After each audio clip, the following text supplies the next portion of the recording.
Fishing trips anywhere, anytime. FishingBooker.com.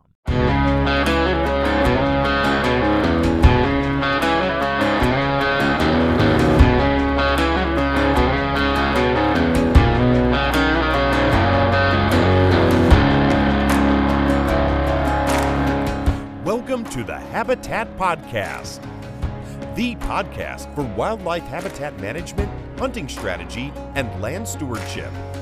And now, your host, Jared Van Hees. Welcome to the Habitat Podcast. I'm your host, Jared Van Hees, and we're here to become better habitat managers. Welcome back to the Habitat Podcast, everybody. We have myself and co-host Andy Hutchens today covering all of our spring projects, what we've done, what we're going to do, things that we got going on. We talk and catch up and have just a habitat camp session here where we literally talk about a recent turkey hunt. We talk about Andy's food plot planting, tree planting, logging, the Northern 70, talk about a road I'm building on the 40, talk about making a pond. We talk about stump removal, hinge cut bedding area. I had some success, jumped a really nice deer out there on the 40 this morning. So guys, things are cooking over here. We're getting ready for our habitat day, which is going to be August 9th at this time.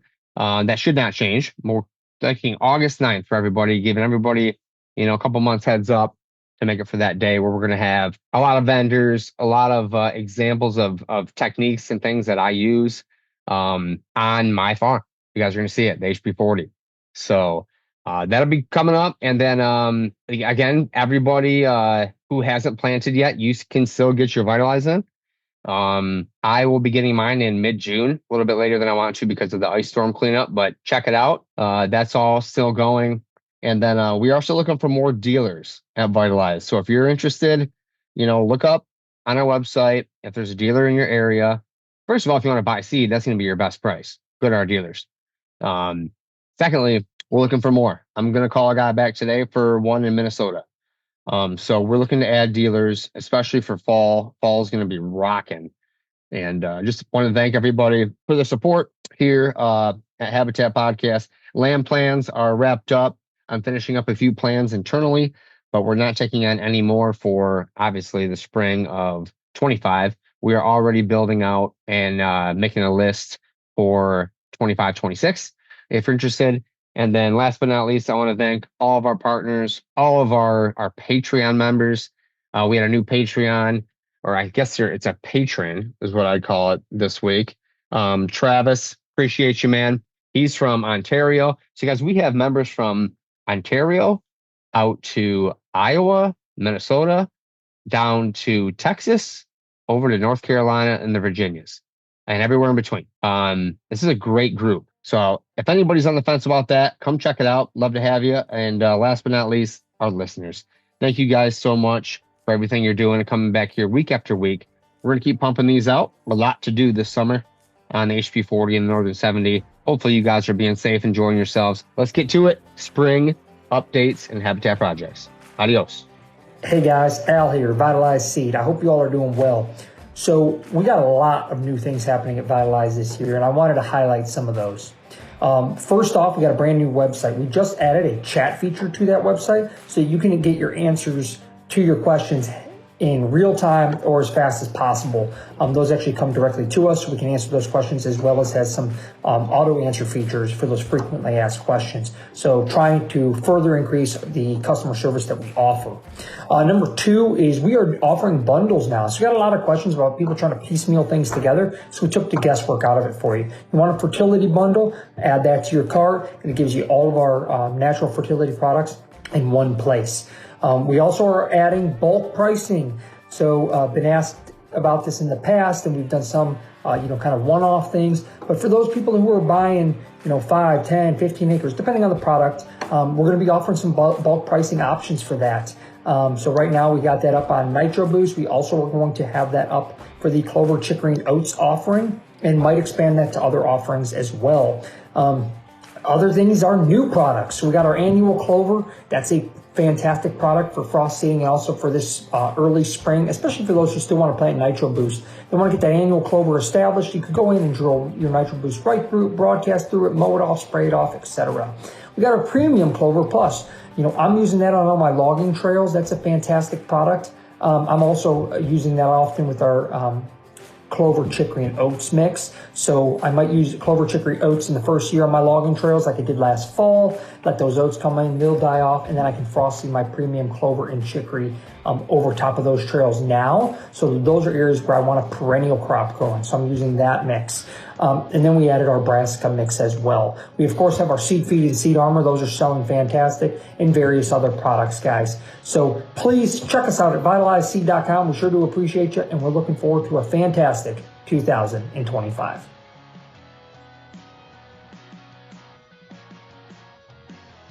Welcome back, Mr. Andy Hutchens. What's up, buddy? How are you doing today, my friend? Good, man. Good. How about you? It's a grind. I know I'm good. Yeah. For once, rain happened after I planted, so I thinking I should go buy a lotto ticket or something. I know it's been raining here since Tuesday, so all week, and yeah, I'm glad you got rain on that sandy soil of yours. You got the Nitro Boost in. So for those who don't know, Andy is the host of the Deer Camp podcast, co-host of the Habitat podcast, and all around badass dude. Oh man, I don't know about that. I'm all around something, but yeah, no, just do what I can do. That's for sure. Let's see, what did I do this week? I got my screen in. Let's get a farm update. Your screen, the food plot. Let's hear it all. I want to hear your spring update. So we'll start. We planted 100 Norway spruces this early spring throughout different spots of the farm. Actually went a lot faster than I thought it would have. I ended up buying a 3-point auger for the tractor, and that was the best $800 I've ever spent because we did 100 trees in 2.5 hours. So I was really happy with that. So got those in. They're doing good. They're sprouting some new growth, which is a good sign right off the get-go. Then let's see here, 2 weeks ago, I think, we got our Nitro Boost in everywhere, completely seeded, packed, and then got the rain right afterwards. And then 2 days ago, I got in my screening in a few different spots, and literally it started raining as soon as I finished. So knock on wood, we have a good year. Now we'll probably have a drought all summer, right? So what happened last year. At least you're in. What was your planting method on the screen and the Nitro Boost? How'd you do that? So this year I didn't get the downburst out. I did I went for a pretty heavy seeding of my Nitro Boost, being with how my soils are. I wanted to feed it with as much as I could. So I actually broadcast with a 3-point spreader that, and then I did the screening. I did a light hand spread with my solo spreader, my chest spreader, and pack that with the Packer Max cultivator. Okay. Are you working the ground up at first at all, or are you just not at all? On top and packing in? Not on top and packing in, completely no till. The only thing I'm tilling anymore is sorghum ground. Okay. Yeah. But yeah, other than that, I'm just packing and we're no till, baby. What was the soil like that you were throwing down on? I know I've seen it, but I haven't seen it since fall. Like what's it look like? Is it pretty open, pretty? Yeah, it's starting to come in more than I thought. The carbon load is coming back more than I thought. Actually, it looks better than it did last fall, honestly. Yeah. Wow. But it's coming back. So, but it's it's spotty for sure. I mean, I have one of the nicest beaches not on a lake in the area. So, we're building that. So I can tell you what though, I saw a nice darker tint to where I rotivated 2 strips where I put my screen, and that I did right down the middle of one of the Nitro Boost plots, and it was looking a little nicer soil than normal. So. It's working, I think. We got a little organic matter in there. Good, man. I'm glad you worked the ground for the screen. I've noticed that no-till screens are hard, so you got to get that seed buried. And I've always done that the same way. I haven't planted a screen in a couple of years because I have logs lying everywhere in treetops now. But that's a good way to do it. And then you got the rain. You're packed in tight with a Packer Max. I mean, Doesn't get much better than that, buddy. Yeah. No, I'm excited. Yeah, it went well. It went really well. Oh, and update, we got a logger. We got a logger finally. We had a logger, lost a logger, had a logger. This time I think like we really have a logger. So he was supposed to I shouldn't say 100% because you know how that goes in the logging world, but I think we're good to go.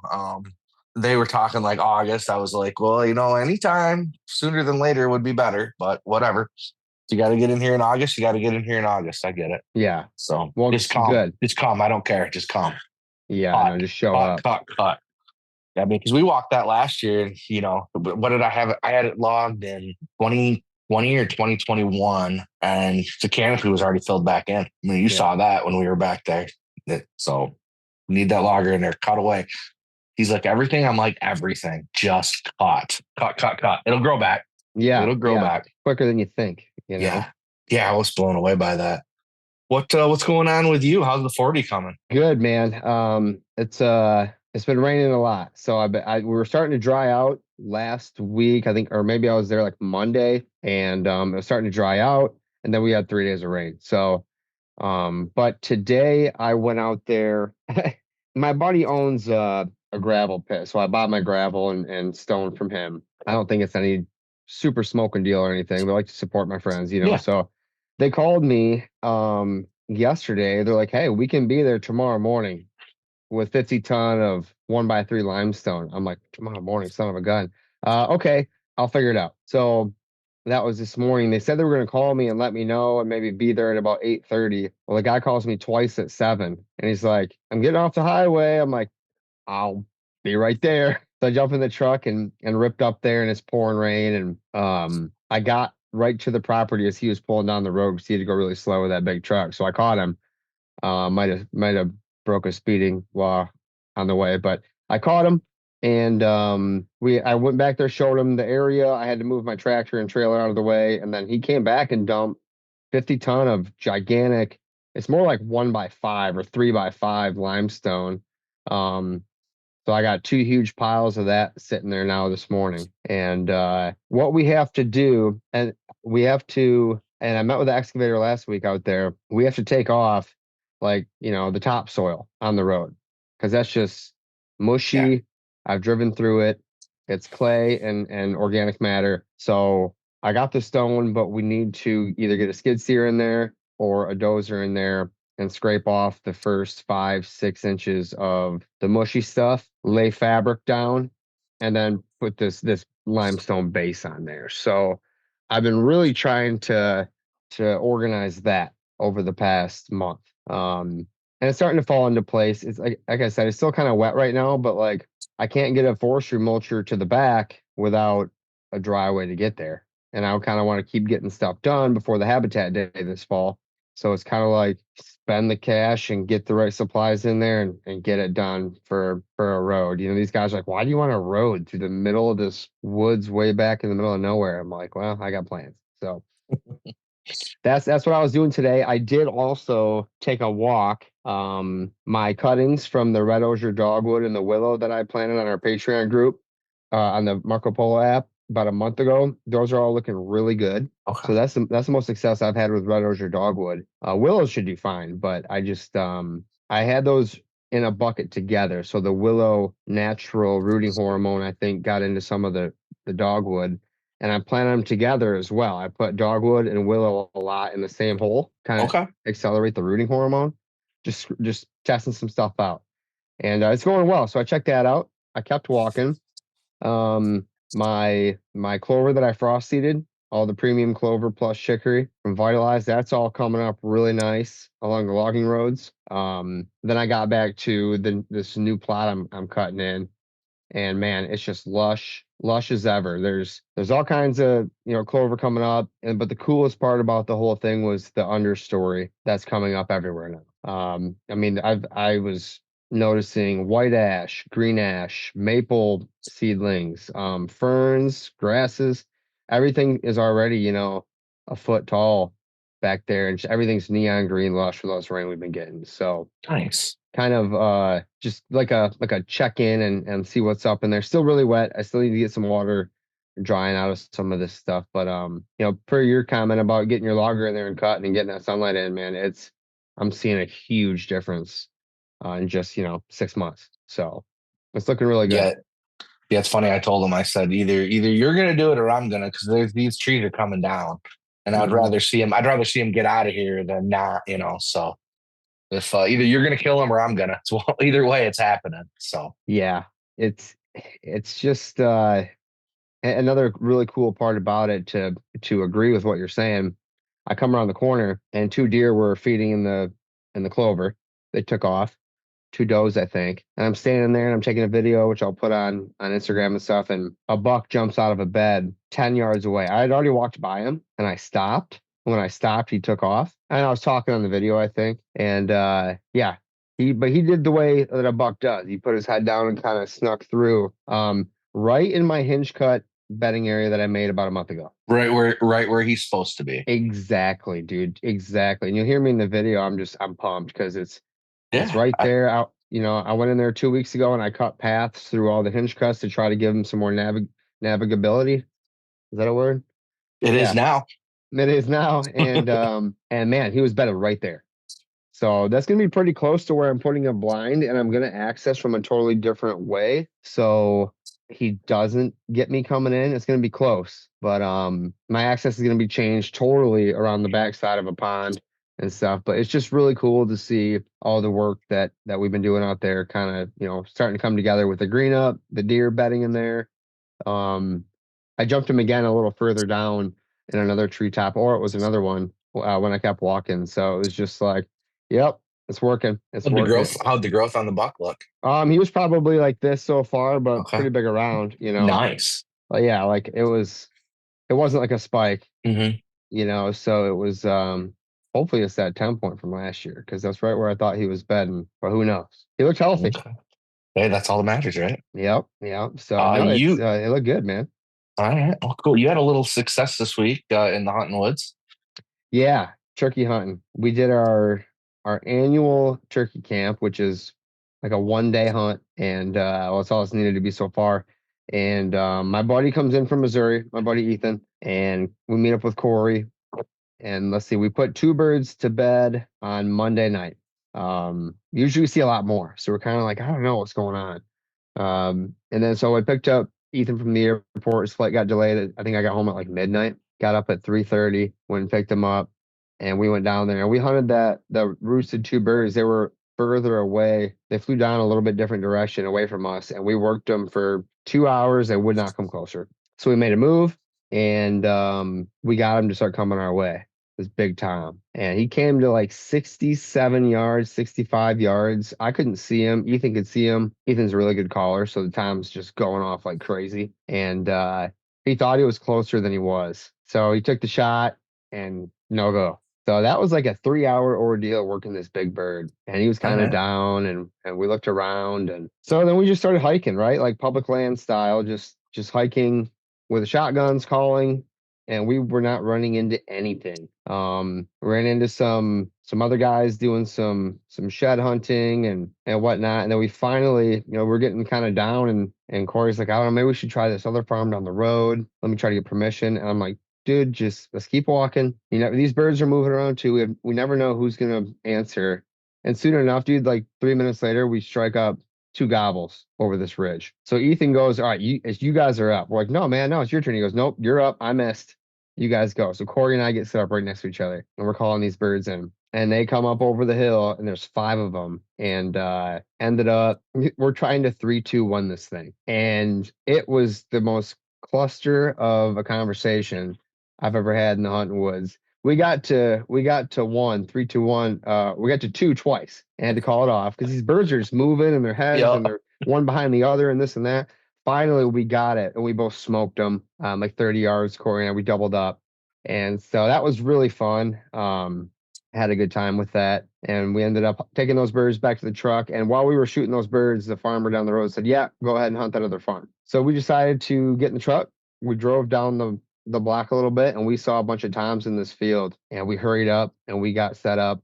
Corey and I sat back about 50 yards behind Ethan, and we just were videotaping and chit-chatting. And Ethan ended up calling in all the toms, 2 hens, and a satellite tom. there were a total of, I think, 10 toms Really? at one time, all strutting, all fighting each other, all jumping on top of each other, all gobbling. We got some footage, so we're gonna make a little video and put that up on our media. But it ended up going from like slow hunting to a double, and then the best turkey footage I've ever seen in my life for our buddy Ethan, who came in from out of town. So he got a nice bird as well, and then we were done by 11:30. Nice. So we don't. Corey and I don't take the turkey hunting as serious as deer hunting, but Ethan does. So it was really Okay. cool to do our annual turkey camp another year in a row. And I mean, last year we had 3 birds down by 8:15 a.m. and this year it took to 11:30, but we have way better action out kind of all at once in that last hunt. So it was cool, man. Yeah, it was cool. I sent you the pictures and you were like, heck Yeah. yeah. And it was just, I was excited, dude. I was excited it's a for good you. time. Yeah, I'm the same way. I'm not a huge turkey guy. Like I like to go and I like, I'll do it. Will I pick something else? Probably. I mean, like I'm gonna go fishing over turkey hunting. That's Yeah. the truth. But man, I'll tell you what. When we went to Kevin's, had a little turkey camp for the kids, and man, Shane's eating up by it now, dude. He is a turkey hunter. He wants to go all the time. So, and of course, up until this year, we have a flock of like 30 turkeys that lives here, and now they're just like been gone for the last 6 months. So, of course, now when it could be easy for him to just go turkey hunting, it's not easy. So, I don't know. We'll see. We're gonna go. I think we're gonna try this weekend a little bit. Oh yeah, nice. Yeah, I think so. I got my habitat shit done, dude. I'm like, in front of the game more than I have been in years. Like I'm looking at the farm, being like, this thing's looking good. I got to get my sorghum in, but I don't need to do that till June. So I'm not really terribly worried about it. I mean, it's just more cover is all it is. So I am going to put some switch in though. I'm going to now tell me if you think this is the right way. What do you think of this planting method? I'm going to till it. I'm going to wait a week or so, let it kind of start coming back up. And I'm going to till it again. And then I'm going to plant my switch right into that and pack it. I'm going to try to use I'm trying to use very, very minimal, if not any herbicide anymore. Okay. I'm going for that hippie effect. Nothing wrong with not putting very hazardous chemicals down on the ground. Well, there's a lot of them that have been on this farm for many years. I figure this ground could use a little bit of a reprieve. So, yeah, I don't know. You got to text Doug with that plan, because I was texting him about my plan up north, and he's kind of a switchgrass expert. Doug at Down. Okay. Run your plan by him as well. But my thought would be, herbicide is very useful because switchgrass needs like zero competition. So what was there? What was there before, and what's there now? Corn stubble from a couple years ago. So it's a little bit of green coming through, nothing crazy. Now, devil's advocate here. I planted switch 3 years ago. I frost seeded without killing anything, and I've got it ain't great, but I got some decent stands of switchgrass coming up in some sandy soil just above that, up there above that tree line. That surprisingly, all I did was throw and grow. That was it. Yeah. And I thought it was dead, but last year, I started having some more, and it's coming up again this year. So I don't know. I'm tempted to throw some money in it and give it a try, but I will be calling Doug and finding out for sure. Yeah, I think you may want to, for that stand, you may want to mow it if you got any weeds and other stuff coming up, just to eliminate some of that pressure. And with your stand this year, what's the thought of tilling it twice versus once? To kill everything and then let whatever little bits germinating kill that again real quick, so that you're not. And then if you can get it killed right away, then you can plan into it, and your competition is only what's going to be growing with you, right? With what you planted. I think tilling it twice, you might just be starting that process over again. I think maybe once is probably good, and then. So I guess what I'm going to do is similar at the 70. I mean, I've never tried this, and other guys that have been on their farms do try it. They'll just work the ground up and plant and pack it in. So I'm going to work the ground up, cultipack, downburst, cultipack, and be done. I'm not working it deep. I'm not trying to expose 80 years worth of seed. Just kind of flip over some of the stuff that's on top right now. And guys have had pretty good success with that. So I'm curious what Doug's going to have to say, because he's spraying, he's using herbicide, which I don't have a problem with. I just don't. Right. I mean, I could say it's all for the hippie effect. All I want. It's mainly because I just don't want to have to get another piece of equipment out. Yeah. Honestly, the less equipment I can, swap between tractors and 4-wheelers and all that shit, the better off I feel I am. So if I can just kind of basically the same way you're going to do it, Yeah. other than I'm talking about tilling twice. So yeah, and I don't know if that's just going to after you kill what's already coming up. I don't know if you're just going to re-expose more stuff to get you right back to where you were after till 1. yeah, okay. If that makes sense. And doing it the way we're doing it, we're going to have other stuff coming up for sure. Like the best way to do it would be like to spray Gly in the fall as everything, as all the warm season stuff's out, and you have only the cool season stuff, the bad stuff there. Then you spray that in the fall, and then you spray Simazine in the spring to prevent anything from coming up on your clean dead seed bed. Yep. And then you would frost seed into that. So let's see. Let's try it. We're trying some stuff. Well, that's just it. A lot of this is, experimental, because we're trying to figure out ways to make this, as easy as possible. So yeah, exactly. Yeah, I think frost seeding, like you did, is if you can spray in the fall and frost seed, that's really good. And the snow was on for so long, and then it was the ice storm, and like my switchgrass, just the priority keeps getting bumped back a little bit. So now I'm gonna be into June when I'm up there next, and I'm gonna try it, and we're gonna see. So that's the plan. You're throwing a little thing together to do some cleanup up there, middle of June, right? Yeah, we have deer camp, ice camp. We do ski camp, kind of sort of with you and Evan and the kids. And now I guess this is going to be saw camp. So nice. We're going to get a dozer in there to fix the road for good. At least a lot better than it is now. Probably never be for good, but going to get the dozer in there, and we're going to cut the rest of the logging roads and food plots and open them back up.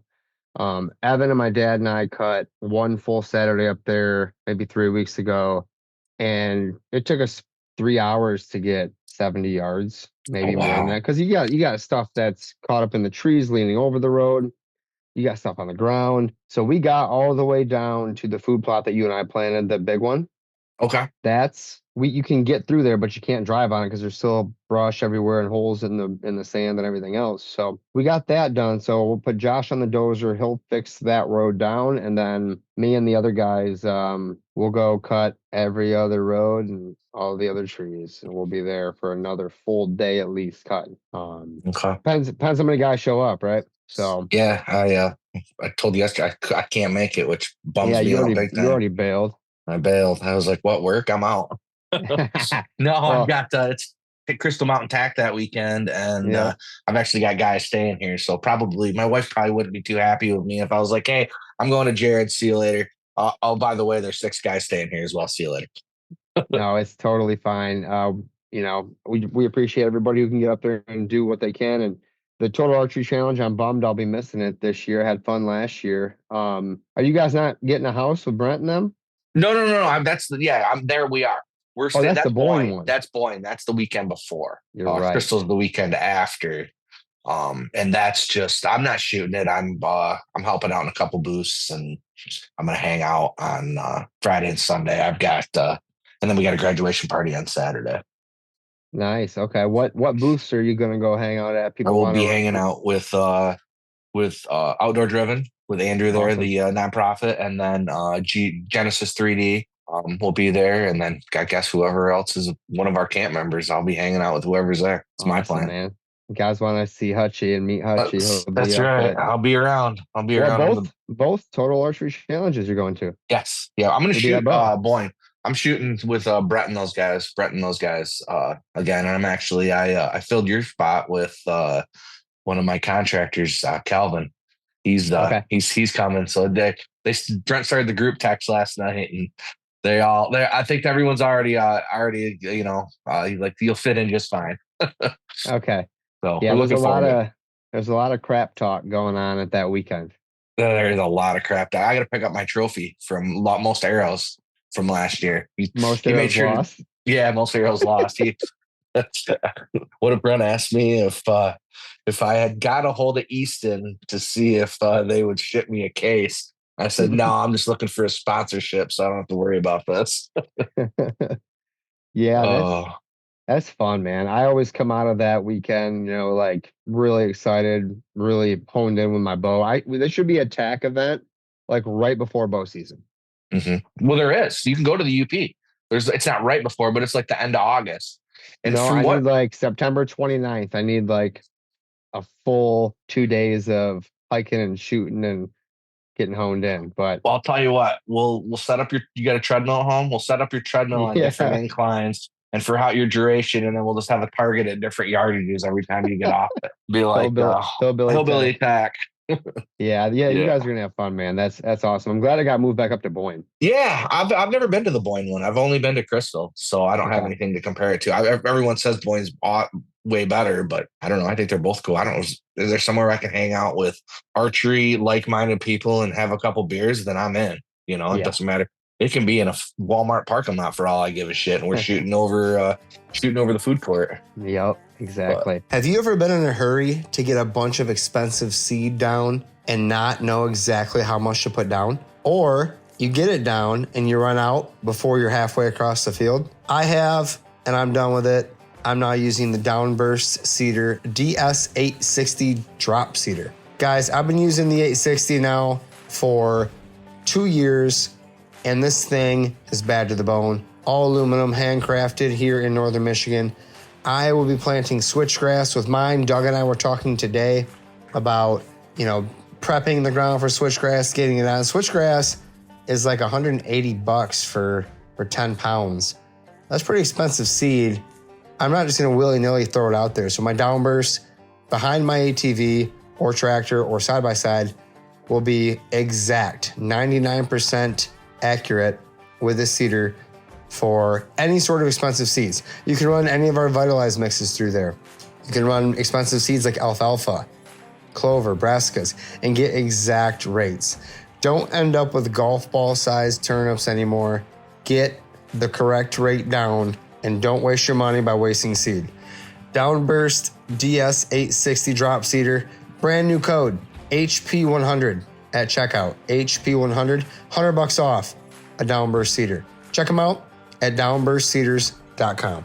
That sounds good, man. I think while you're having fun slinging arrows into the woods, I'll be cutting trees. What else do I have to do up there? If there's enough time, I'm gonna plant Nitro Boost. And if I can get those plots open, I'm gonna plant it. But, How long are you planning on staying up there that just weekend? a week, just a weekend. Just Friday, Saturday? Yeah. Okay. Yeah. Because I don't know, the one plot that we didn't plant last year, I got some clover coming up in there, but it's really rough from the loggers. That one way back in there? Yeah, so like Okay. it's it needs to be like disked out at least once. And in my quad, I'm doing this. I'm going up and down, up. I can't, the seeds falling out of the spreader, and the downburst would be all over the board. So I might get that like leveled out and then planted, and then get the other one planted.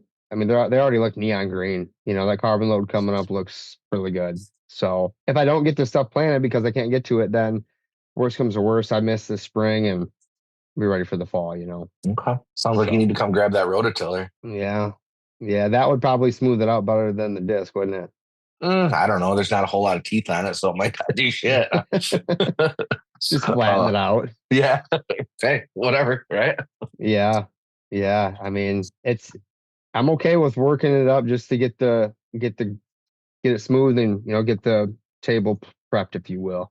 Yeah. And then after that, full 1-2 system on that sandy ground up there. It's not as bad as yours, but it's pretty sandy. Yeah, I win the award for, I think beach sand. It's pretty. It is so pretty. If we put a pond in, I think I could sell some tickets for some lakefront property for sure. Probably, but the water wouldn't hold. It'd drain right out. Yeah, you're right. Can I have some of your clay from off the 40? I'll bring it up. I got lots of clay. Swap a little clay for sand. I love it. Yeah, I got lots of clay. What else is happening? Did you set Habitat Day? Have you set a date yet? I think what it's going to be, it's going to be August 9th or 10th. That's Saturday or Sunday. I think that's the weekend that's going to work. Okay. So I'll firm that up really soon for everybody listening, because we got a bunch of people coming.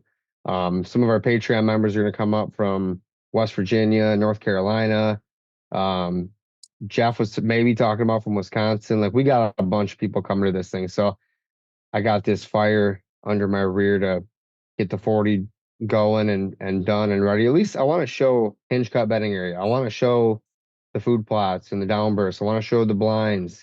You and I are working on some blind stuff right now that we're trying to develop a partnership to be able to offer some blinds.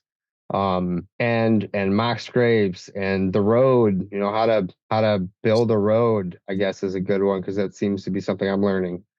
I'm gonna dig a pond before then. I got lots of plans. Are you having a company coming and do the pond for you? No. Okay. Do you dig it by hand or what do you got going here? I got a shovel and a 7-year-old boy. Yes, that thing is going to be deep then. I've seen his energy. You're good. Yeah. He's no, I'm planning on my neighbor who came over, he owns an excavation company. His rates are reasonable, but if I was to dig a pond, like even if you rent a mini, I don't think I could, maybe I'm wrong. I don't think you could really get as deep and as far as I kind of want it to get because the arm's just not long enough. Yeah, and I mean you got to look at it too. Like, is it ROI? A guy that does it every day. I was just literally talking to a buddy of mine, Jeff. Well, you met Jeff at the Habitat Day that we had here last year. He's the cat sales guy. Okay. I was talking to him about that, and he goes, "You got it's muscle memory. These operators, we were talking about the skid steer thing, and he's like, these guys that do it every day, they just got this muscle. He's like, I did it for years. And he's like, even me getting back into it. He's like, so what you're going to accomplish in a day compared to what they're going to accomplish in a day are two completely different, situations. So I don't know. Sometimes as much as I hate paying people to do things, sometimes you just got to bite the bullet and do it. Yeah, I'm with you there. And I like learning this stuff. So like, I want to do it myself and save a little money. And maybe I'll do that for some water drainage stuff and maybe, putting some culverts. Maybe I'll rent the mini for that and figure that out. But for the pond and clearing off that sludge on the road, I think a day here and a day there will make a big impact. Yeah, for sure. And I think I got money from the logging. It's helped paying the really, really expensive property taxes, and it will help put some infrastructure back in this farm. So I think that's the way it needs to be done. So even though it sucks writing the check, it's part of the deal. If you take all your logging money and go buy a bunch of Bush Light or something, like nothing got accomplished, right? So trying to reinvest in the farm, give it equity. I got to put a gate on the farm still, or the HP40. It's I might be running a stump grinder this weekend. There's that too. I don't know. So you know Drew. Drew. Yeah. Drew's a friend of ours. He's part of the HP crew here. He's doing a lot over on his farm down in Southeast Michigan. He rented a stump grinder on tracks for like the weekend. Got on a Friday or whatever. It was like $300. And he cleared out all of his food plots with the same. A mulcher was going to cost him like $2,800. So I think, and my ground's so wet, and my mulcher is kind of hit or miss on responding. So, and it's wet, so like I can't even. I'm still going to everything. Yeah, I can't. Yeah, so I'm still going to mulch when the road's done. The mulcher can get to where I need him to get. It'll dry out more. In the meantime, I want to be able to get the front prepped where we're going to have the parking, where we're going to have the grills. I don't know. You think we should do like a big tent? Take a beer. What do you want to do? Yeah, heck, we're gonna do. I mean, we'll do it the same way we did it last year. We'll throw them tents up. We'll be cooking some food and hanging out. Probably do some giveaways again. A bunch of prizes. We had a really good turnout last year, and that was that's up in the northern corner of Michigan. We had a great turnout. We did. We absolutely did. I'm looking forward to it, man. This is turning into an annual thing with us, so I'm excited for it. I'm excited to see the fall prep of it. Us doing this fall part of it rather than the spring like we did last year, and show a little bit of everything. But let's. Me too. I as much as I don't want 50 people walking around in the woods before deer season, I think it's early enough to be okay, and I think it's really fun, and I want to get it done. Heck yeah. So it's gonna happen, buddy. I'll tell you what, I wouldn't worry about it. I'm hopefully right now we're conditioning the deer here because my mother has got a new dog.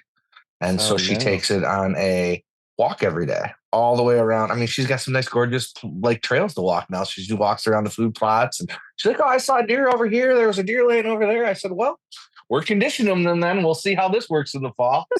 But yeah, no, it's It'll be kind of great. interesting. Yeah, it'll be fine. I think it's funny. It's just like, it's our mindset, it's our deer hunting and habitat mindset. We keep these areas sacred, but at the same time, we want to give back to our listeners and our partners, and get Doug there with a downburst so he can show how that thing works. Get Lincoln there with a Packer Max. There might be some Ryan Lawrence stuff coming, so we're gonna do all kinds of fun stuff. Heck yeah. Maybe even show off an e-bike. I don't know. It's going to be a really good time. There's a hotel down the road too for guys out of town, 15 minutes down the road with all kinds of food and restaurants and stuff. So Okay. I think it's going to be a Saturday for the benefit of everybody else. I think it should be, if we can pull it off on a Saturday. Yeah. That gives everybody time to travel on Friday night or Saturday morning, and then travel home on Sunday. Yep, exactly. So yeah, let's plan on the 9th for now, everybody. If it changes, we'll obviously let everybody know, but put that in your calendar, Hutchie, so you don't have an excuse to miss it. It's already in. It's already loaded. I said Jared Van Hees rest of the summer. Penciled in. I appreciate that.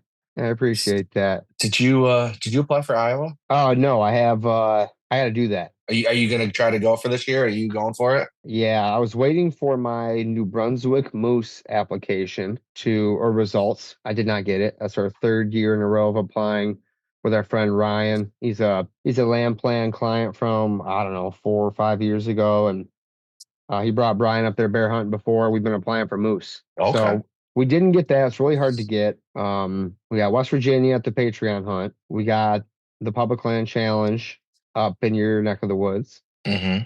And then we have Iowa. And then we have Illinois with my dad down at Jordan's place. And then gun season fits in there, and bow hunting in Michigan fits in there. So I don't know. If I apply for Iowa, I should get it. I just want to give it enough time. And one of the other trips might have to give, But yeah, I'm planning on it, man. I applied. I'm ready. Hopefully I get it. I should get it. I got 6 points. Well, 5 going into it was 6. That's what I have. I couldn't. I went to apply because I've just been buying points forever. I went to apply and it wouldn't let me. It wouldn't let me. Well, it's because I didn't have my hunter safety uploaded. Well, then I could find my hunter safety. So, and I'll tell you what, the state of Michigan sure does not make it easy for getting a copy of your hunter safety. I can tell you that. If you have the DNR app, you can just request it right on that. Well, they didn't even have it on my app that I had it. So you got yours right there. There you go. Do you know why? I went through the same thing you're going through 6 years ago. We waited to the last dang minute to apply, and we had to call the Lansing office, and they had to send them out. I got 3 copies of it sent out. Now it doesn't leave that spot. But yeah, they make you. I mean, I took it in 1999. I took it in 93. So how are you supposed to have a document from 99 or 93? You're supposed to have your social security card. Don't you have that in your wallet? I do have. Not my wallet. I know. So not your wallet. No, I do. I have my birth certificate, my passport in my wallet too. No, but so now I guess it's good that they make you do it, but I don't know. How is it not in this day and age when you can have a goddamn AI set of binoculars on and you can do anything you want? Do they not have that shit linked to your driver's license number? Right. Doesn't make any sense at all. I just picked up my new truck today and I went through the same thing. They needed the payoff. I paid the truck off like a couple of years ago and that I was trading in, and well, we don't have the pay. You need the payoff paperwork. I'm like, what are you talking about? Talk to GM Financial. That's where it came from. They're like, oh, well, as soon as you're done, they pay it off. They don't have it on there. And then the state doesn't know. I'm like, you guys are idiots. Like, how is this even a thing? Like, I'm a dumb redneck and I know that this is doable without having to do all this shit. But thank God I got the best wife in the world and she found it. Dude, that truck's gorgeous. Yeah. I'll see how she does on the gas mileage. I haven't had a gas truck in a while. So we'll see. It looks like a diesel. It's everything but the diesel motor. It's a 3/4 ton. I'm excited about it. Sharp, white with a black trim and stuff. That's sharp, man. Yeah, I'm gonna not do a topper this time. I'm gonna throw a toolbox in it, so we'll see Let's see, I'm going full CEO mode, I guess. Well, you kind of are the guy in charge up there, and I'll still keep running my Ford till she dies. So you gave me a little bit of envy, maybe a little envious today when I saw it, but I'm gonna run that thing into the mud. I would. I mean, I was half-ass looking, and then with that little diesel I had, it's been in the shop for over a month. It was in before that. They don't even have any time for when it's going to be. I said, all right, I'm done with this. It's time to go. You had a lot of problems with that truck. Oh, dude, I had so many problems. I love that truck, dude. God, I love that truck, but it's a truck, man. It's just a tool, right? So you're still a GM guy. When are you gonna come to the dark side? Not that guy. My Ford's. You own a gay man Chevy, so yeah, true. They're all piles of crap for all I care, so it doesn't really matter. Right. Well, it's funny you say that. We were pulled in today because I took the guys with me to pull the topper off of the truck and the deck system out of the back. And what's sitting in the used part when I pull in? A freaking tremor, like blacked out F-250 Power Stroke tremor. And I was like, man, I'd be screwing everything up and just go buy this thing. Then I saw the $80,000 tag on a used vehicle, and I was like, no, I'm good. Yeah, they are beautiful though. They are beautiful. I would buy that Ford for sure. What else is going on? What's your next habitat thing? Yeah, man. I checked on all my apple trees. They're looking really good. I have to fence the ones in up north when I go up. So that's another time suck that I have to add to the schedule. The ones down here are fenced in. They look really good. Oh, you mentioned your Norways. I did 30 Norways up there, and I put those plastic water beads in with the roots. Yep. And a couple of my trees when I came up the next time were a little bit crooked. And I was like, how did those, because I was anal about how centered they were and how good they looked. And don't look at mine, then. I went to smash one down on the edge to smooth it back, to even the tree back out, and the water beads came shooting out of the hole like a fountain.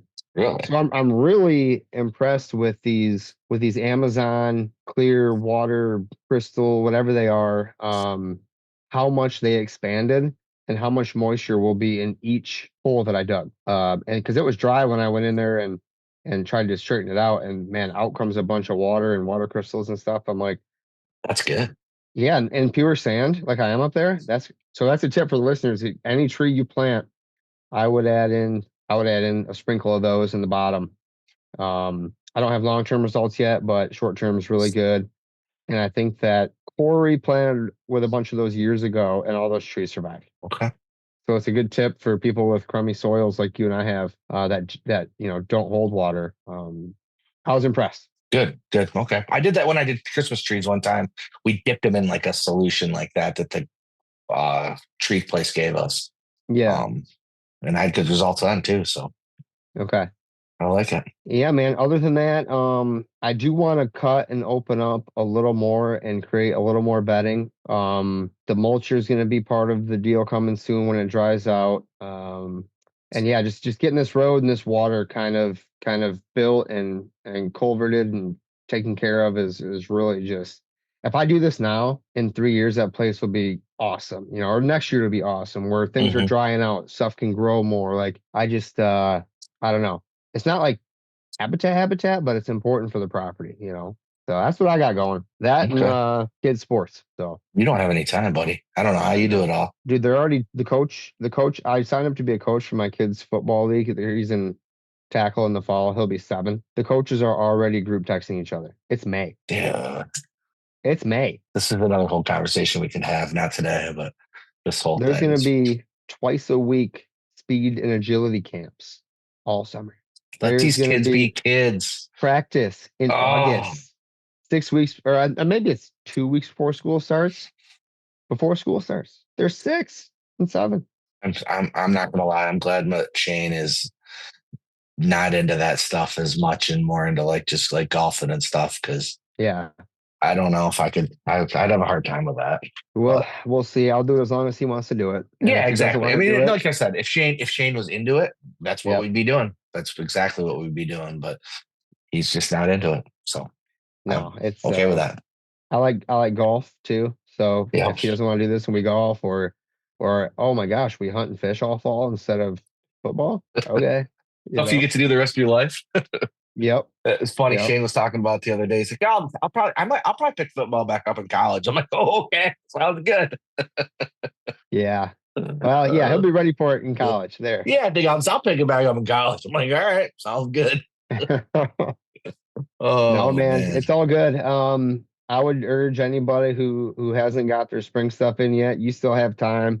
I was just on Aaron's podcast, the fall podcast. Good And podcast, by the way. I listened to that yesterday. thank Very you. good. Thank you. Very Yeah, good. he asked a lot of good questions. He does a Aaron's good job. awesome, dude. I love that guy. And I think that the podcast ended up being really informational in the right way. Absolutely. Like, it wasn't over people's head. It wasn't, you have to have a no-till drill. It was all regular stuff for regular guys. And I think that, even if you don't plant your nitro boost till mid-June, that's still working for you. 2 months protecting that soil, putting nutrients in the soil. So check that out, everybody. I thought that was a good one. And then you've been having some really good podcasts at the Deer Camp Podcast. Thank you. We're going to put some more of those on the stream here. And if not, head over to Andy's stream, get the rest of them. He's pumping them out. He's becoming a regular old professional over there. So I'm just some guy who's got a set of earbuds. I you're just doing love the it, right man. stuff, buddy. You know me. I love Deer Camp and I love talking about it. So we just continue the tradition. But yeah, it's we got a good one this week. Camp Benny. Ben, and how do you say his last name? Because I screwed up every time. I've known Ben for quite a while. Concitus. All right. Yeah, I definitely wasn't going to say that for sure. Ben K is what I was calling it when I was doing the intro. But yeah, just a good podcast. He does some really cool stuff over there at his YouTube channel. So it was really fun to do with him. But yeah, we've had some good ones on. He's in the got UP, more good ones right? coming. Yeah. Yep. So we're talking Upper Peninsula stuff, which we always don't get to talk about. Yeah. That's pretty cool. Yeah, it was a fun one. So check that one out. That's dropping today.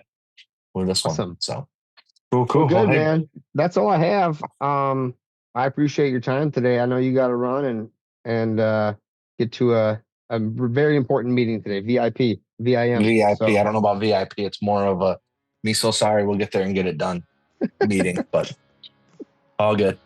All right, brother. It's always good to catch up, man. All right, buddy. Good luck to everybody planting out there. Thanks, Andy. See you, bud. Thank you for tuning in to the Habitat Podcast. We really do appreciate you guys coming back every week to get this awesome Habitat content. And we would appreciate it if you went to iTunes, Spotify, wherever you listen to this podcast, and leave us a 5-star review.